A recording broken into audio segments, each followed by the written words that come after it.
Hey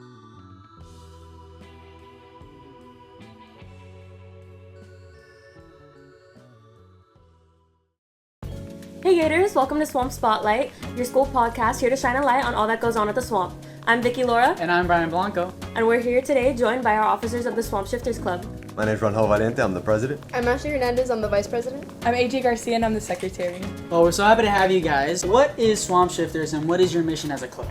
So Swamp Shifters is a 1/10 scale racing team, and we compete both nationally and locally down here in South Florida against other schools. We use STEAM, which is science, technology, engineering, and mathematics, to bring people of all different kinds of interests together within our club to all have fun racing cars. Awesome. That's really cool. I've never heard of a club quite like this one. Walk me through each of the sections in your club and tell me what each one does. Okay, so I'll start off with design. So it's basically in the name. So basically we get cars, clear car shells. That's one part of design. So we get clear car shells, spray paint them, and just make it look pretty. We also have posters, and our posters, I design them myself, and I make it on Procreate, or I can use Canva, and I just print it out there here in school. Oh, we also used to have tables, but we did take that out, where basically we just designed a table, we put trophies on there, made it look pretty. What happened to the tables? Why did you guys take them out? They took them out. I don't know. That's messed up. Yeah, Tani just doesn't like our tables. I don't know. So you guys mentioned that you compete locally and nationally and even internationally. So what are some of your major achievements that you guys have gotten? So we have regional competitions throughout the year. Mm-hmm. There's the racing department, there's the design department, the enterprise department. We usually finish top 3 in those throughout the year. And then in nationals, last year we got 2nd place overall. And we got 2nd place in driving. We got, second racing, place, and then second place design. Well, yeah, 2nd place in design. Doesn't matter. And we didn't place in enterprise last year.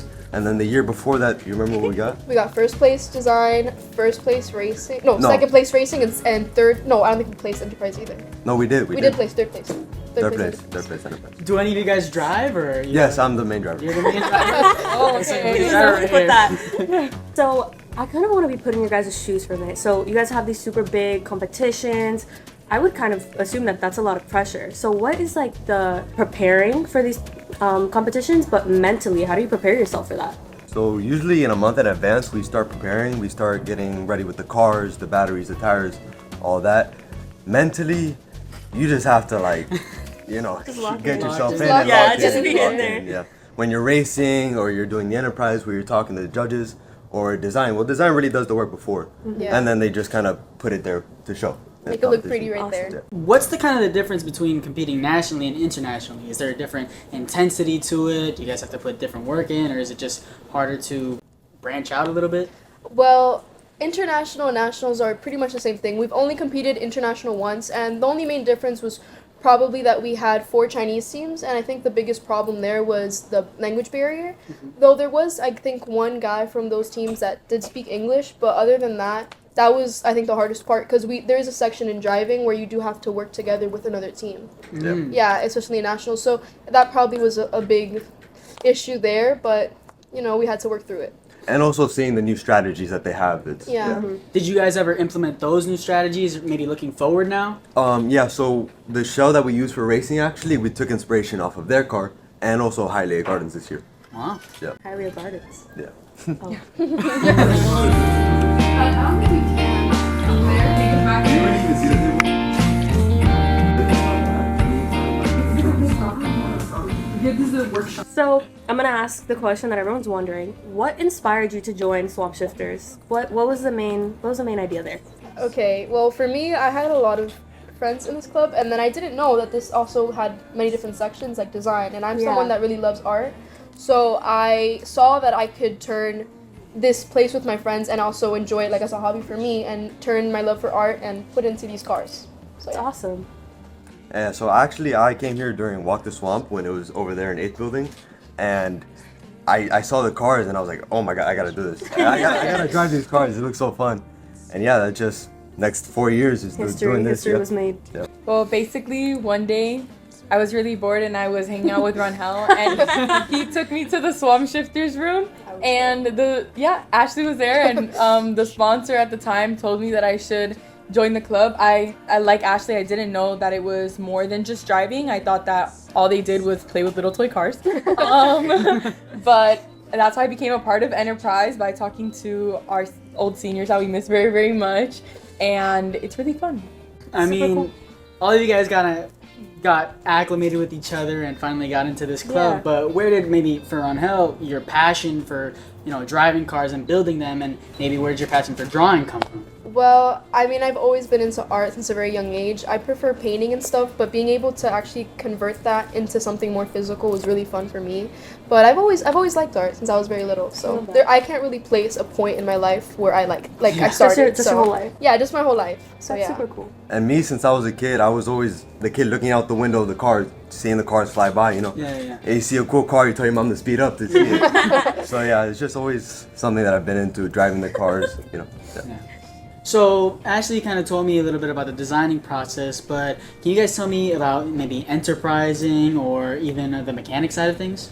Okay, so basically what Enterprise does is our job is to promote our club and what we do to the judges.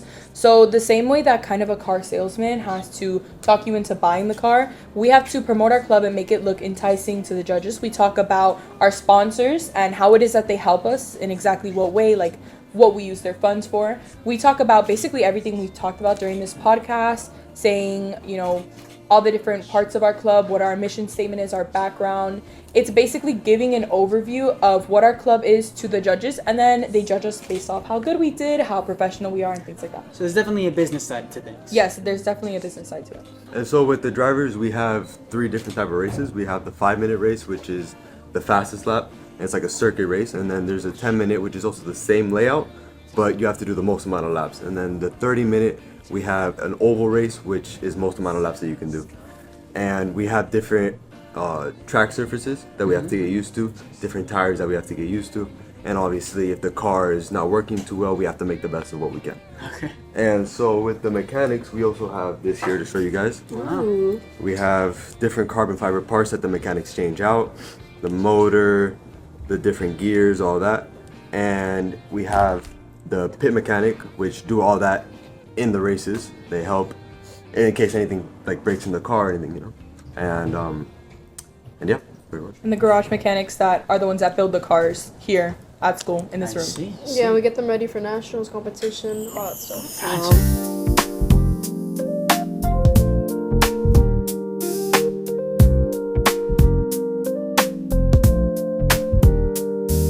So you guys have been in this club for a long time, maybe 3-4 years. What are some skills or maybe things that you've learned from swamp shifters that you can use in the future, maybe? Okay, so for me, it's been a lot about public speaking as well as leadership. So when I first started in this club, I would just kind of show up every once in a while to help work on the cars. And then from there, I started the whole public speaking thing with Enterprise. And this year, I'm head of Enterprise. So it's a lot about, having patience, which is something that this club has definitely taught me. Being very patient with people. And I think that's one thing that I'm most proud of with this club is how I've learned to lead a group of people and teach them to love Enterprise the way that I do. That's cool. So yeah, with me, the driving part, I think that's taught me a lot about patience with, working with other people. Right. And also like competitors too. Yeah. Which can get very annoying. And also like the actual driving part, like the driving techniques and stuff that I learned. And then as for the mechanics, some of it I do. It helps like teach me, how to work on the cars, right? And it's basically gonna be the same thing in college, but just a lot bigger scale. Right. So yeah, and then also as being president this year, it's also taught me a lot of patience too. With that, A lot of leadership? Yeah, exactly, a lot of leadership. So yeah, pretty much it. For me, I was really shy before I joined the club, and then I think this club really opened me up because I had to talk to a lot of people. I had to communicate with a lot of people to get things from them. So I'm not shy anymore at all. I also Character development. Yeah, character development. Also, I work a lot by myself, so I had to learn to really get things done really quickly and fast and as efficiently as possible and as best as possible, since design doesn't have too many people, and I've learned that working with a lot of people on one thing does not work out very well. It creates a lot of arguments. Right. So it's best to just keep it to myself and then learn and teach others for the future so they can do that for themselves. Yeah. Awesome. I love hearing all of your guys' stories and seeing the way you guys have all grown. You guys are all seniors. Yeah. So, you guys have been in this club for a while and you guys are leaving. You guys are going to leave Swamp Shifters. So, How have you guys planned to leave this club ready and set for the next, generation of the club for the future? Well, that's been a challenge because getting people in this club is hard because a lot of people don't know about it. A lot of people really think that you have to be super intelligent to be in this club because they really only think about the driving and the mechanics of it. Yeah. And they don't really know too much about the other portions of the club. So getting people for enterprise and design is really hard. So this year we've actually gotten a few freshmen and a few sophomores for Awesome. at least for design, and I'm planning on teaching them in the future with other cars so they're ready for next year. So yeah. So we have a lot of people that actually turned up for the driving side. Everyone gets amazing. excited to drive the cars, but really just trying to teach them everything that I know, down to the driving techniques and just how the competitions work. So basically for Enterprise, I try to sit down and teach them how to write the script because it is a script that we use. I try to teach them how to write it as well as the proper etiquette. And since we have a team 1 and a team 2, and our team 1 is full of seniors, they kind of have like role models for them, and it's kind of inspiring to see how I've seen the people that taught me were once on team 2, and it's really interesting. All right, well, we're all done with the questions, and we kind of have this outro to, it's kind of like a tradition around here. Yeah. So are you guys ready? Yeah. Yeah. Alrighty. Chomp chomp. Lights out.